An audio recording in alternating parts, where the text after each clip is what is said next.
Good morning to all. In the previous class, we have discussed the open loop control system. We have seen its advantages, disadvantages, and we have taken some real time applications.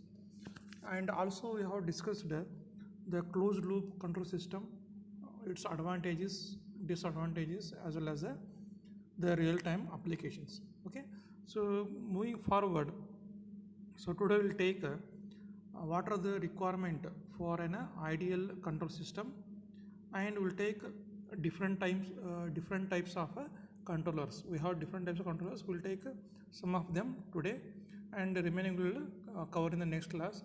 So that means the module 1 will be completed. So module 1 is completely a theory part. Okay, so coming to today's topic, the requirement of ideal control system. Okay, so when you design a control system, you designed with a specific objective. The control system should do a specific work, or it should work in a particular manner. So that way you have to design. But when you design a control system, you need to consider certain factors so that the control system work in a correct way, or it should work a proper manner. Okay, so what are those factors you should consider so that you can say the control system what you have designed is a ideal control system. So which are the important requirement for a ideal control system? So which are the following? One is a stability, second is sensitivity, third is speed, fourth is a accuracy, fifth is a disturbance or noise, and the last one is a bandwidth. These 6 are the parameters or the requirements you should satisfy when you design a control system. Then the control system is called as a ideal control system. Okay, so we'll take briefly one by one. So first, the requirement what the control system should be stable or stability. So whatever the control system you design, the control system should be stable in the sense, so when you are using control system in a system, so there will be always some small changes in the input happens. Your control system should not behave abnormally, should not behave in a the way which should affect the performance of the complete system. Okay, so you should not be do any large changes, or should not do any abrupt changes in the behavior of the system. So that means the system should be stable as much as possible, whatever the small changes in the input of the system. Okay, so second requirement, sensitivity. The system should be sensitive to the input commands, but it should be insensitive to the variations in the parameters, or you can say disturbances. So try to understand what is saying here. So you know that input command will be given to the control system. Depend upon the input command, so it will generate a manipulated signal, and manipulated signal means what action to be taken. It will send to the control, it will send to the process or plant which will do the action. So it should be sensitive, or it should be able to understand the input commands what you give, but it should be insensitive to variations in parameters, in the sense it is a disturbance. Okay, so for example, as I already said, there are two types of disturbance. One is the internal disturbance and external disturbance. Internal disturbance means what? Variations in the voltage, current, like that. External disturbance means dust, or any rust is there, or any noise is there. Okay, so the ideal control system should be what? Insensitive to these parameters. Is there any voltage variation or current variations, as well as for any dust, but it should be sensitive to the input command what you give. Okay, so that means the system should be sensitive for the control system should be sensitive as high as possible. Coming to third requirement, speed. So the meaning of speed of the control system is that how fast you have given the input command to the control system and you expect some output from that. So how fast the control system give you the output for the given input. So for example, you have started some motor. So how fast the motor achieves the required speed. So that is called as what a speed.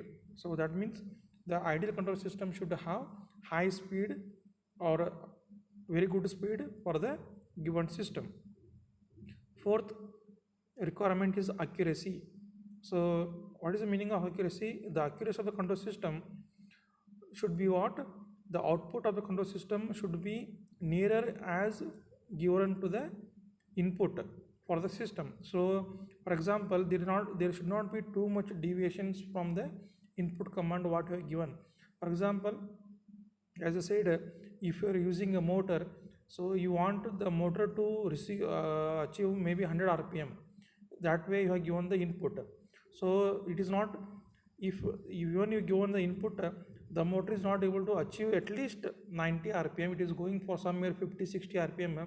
That means we can say that the accuracy of the system is not good.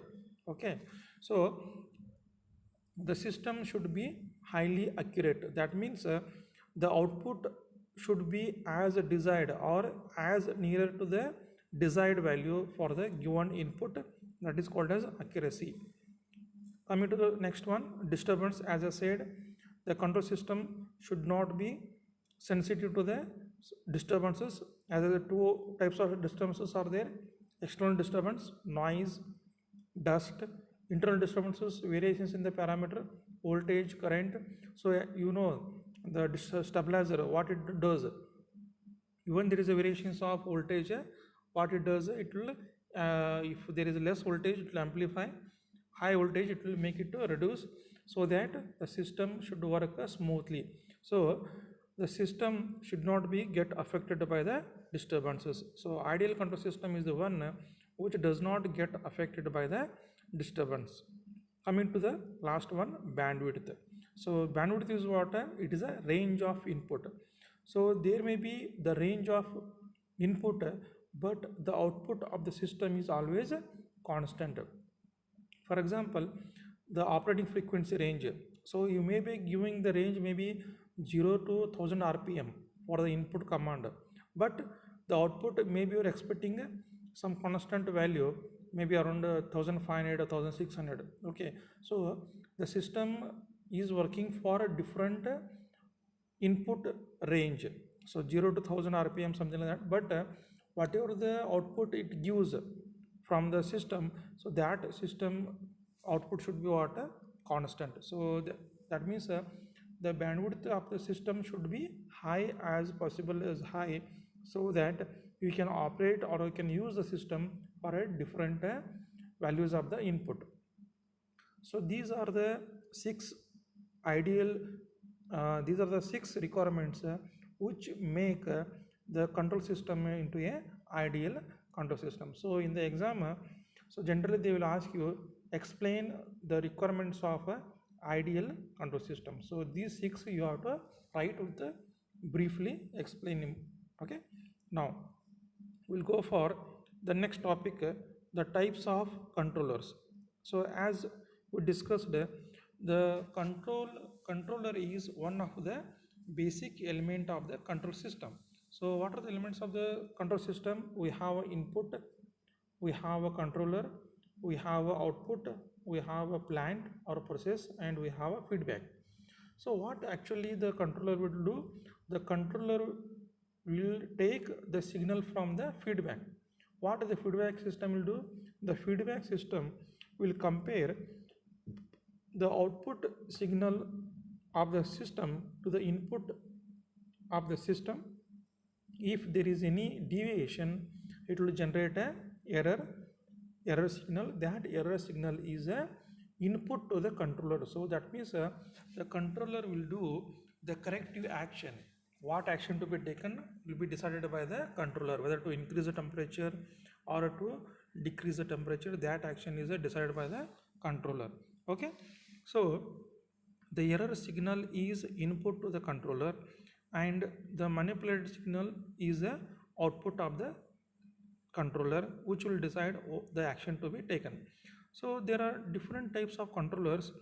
So these are as follows: proportional controller, derivative controller, integral controller, proportional plus integral controller, proportional plus differential controller, proportional plus integral plus differential controller. So combination of controllers we can find here.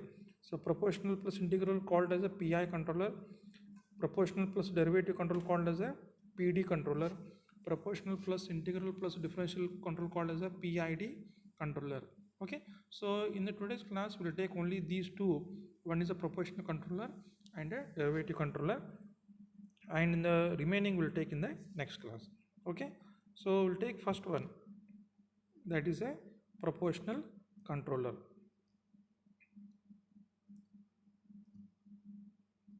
We'll take the first one as a proportional controller. So how you define proportional controller?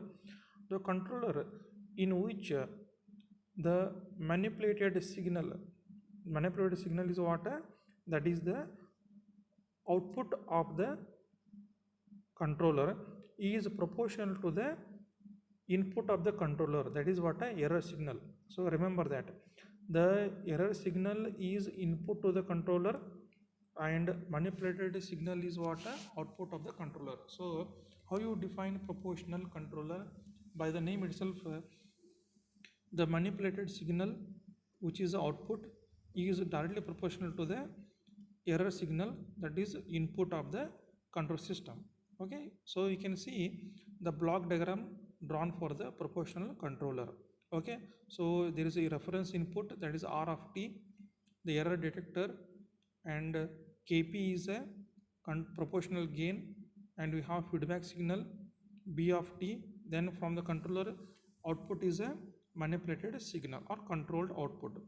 Mathematically it is written as what?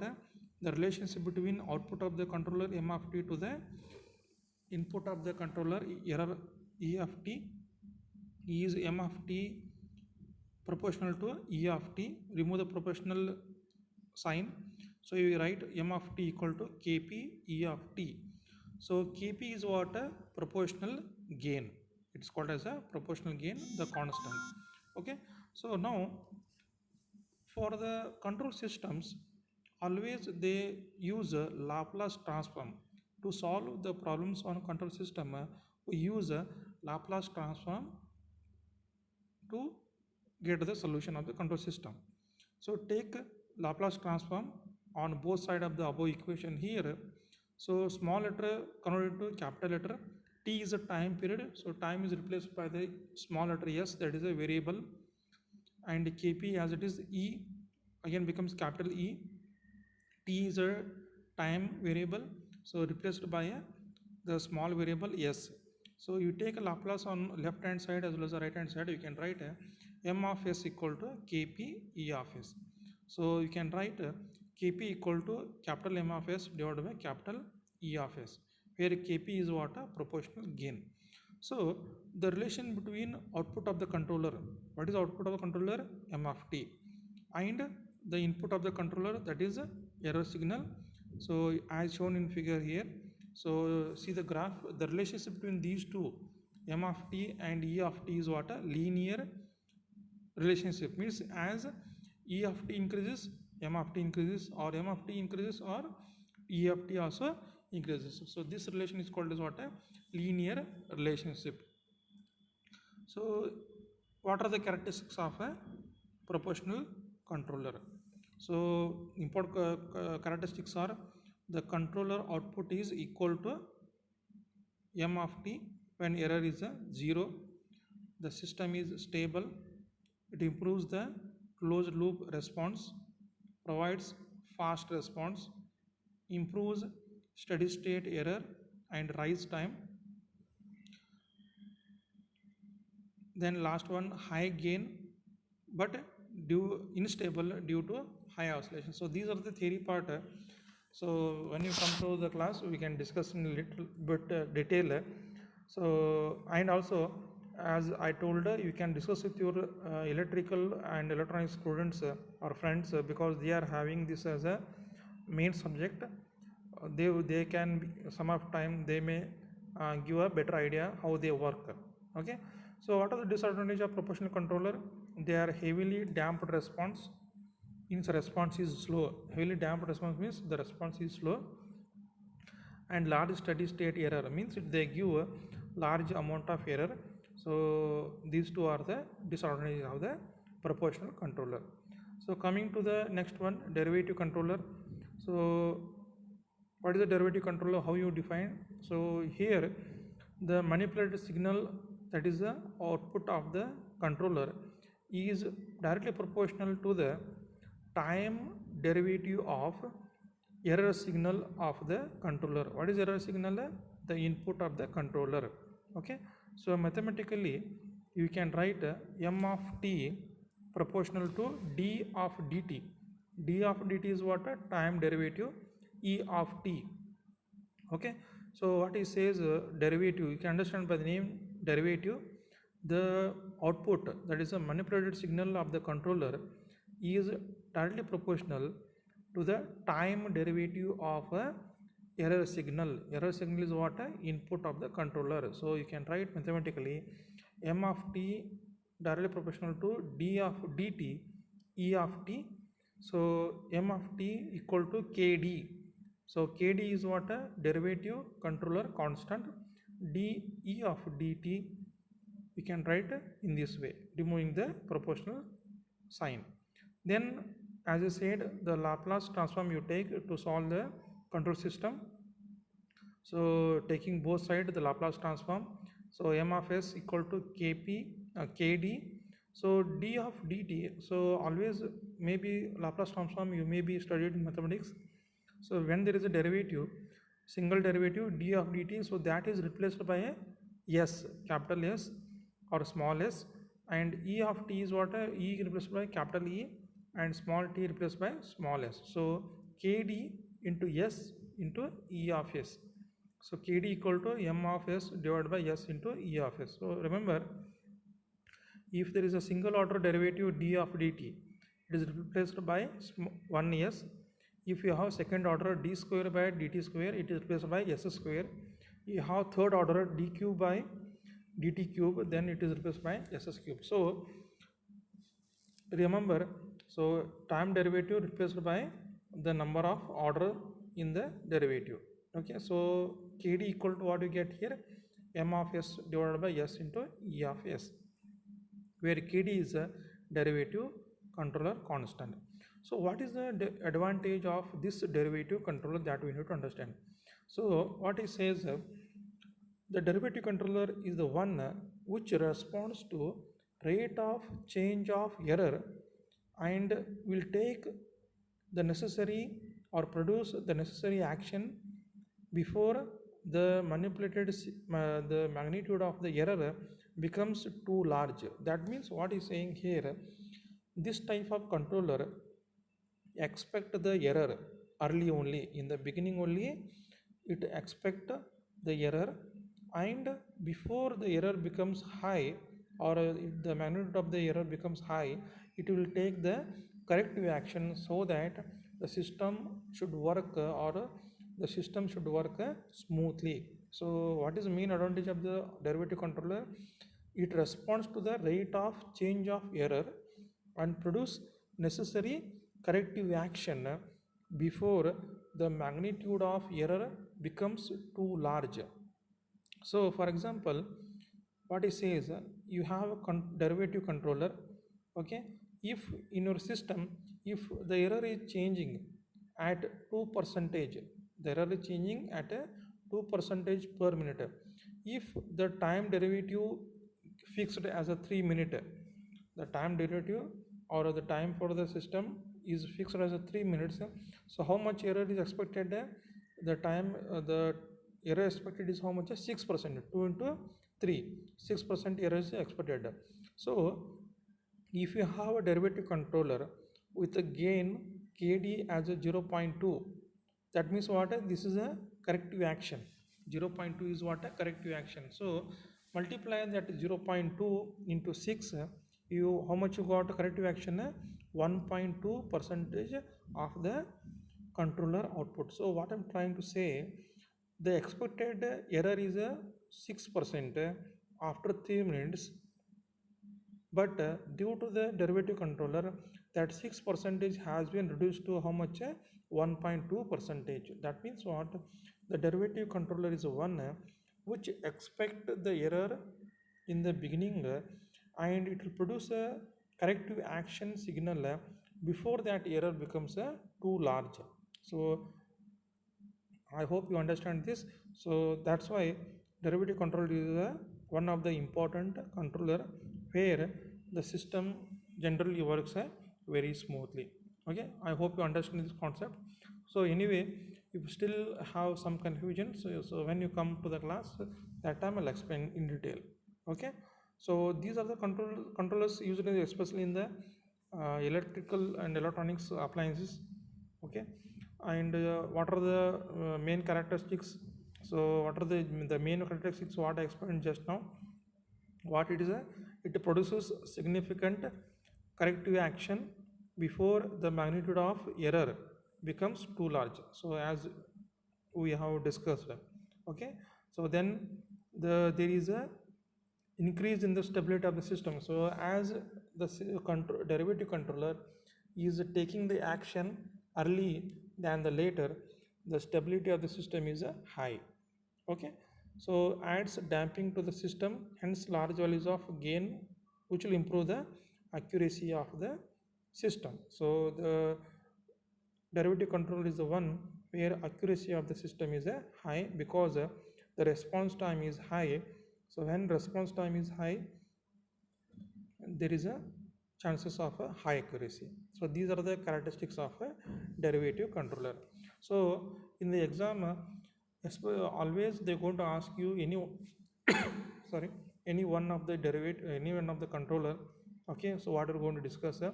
So if you're going to ask you explain one any type of the controller with a neat sketch, so you always need to draw the block diagram of the controller and define the controller, its characteristics, advantages, disadvantages, explain in detail or briefly, along with writing the equations.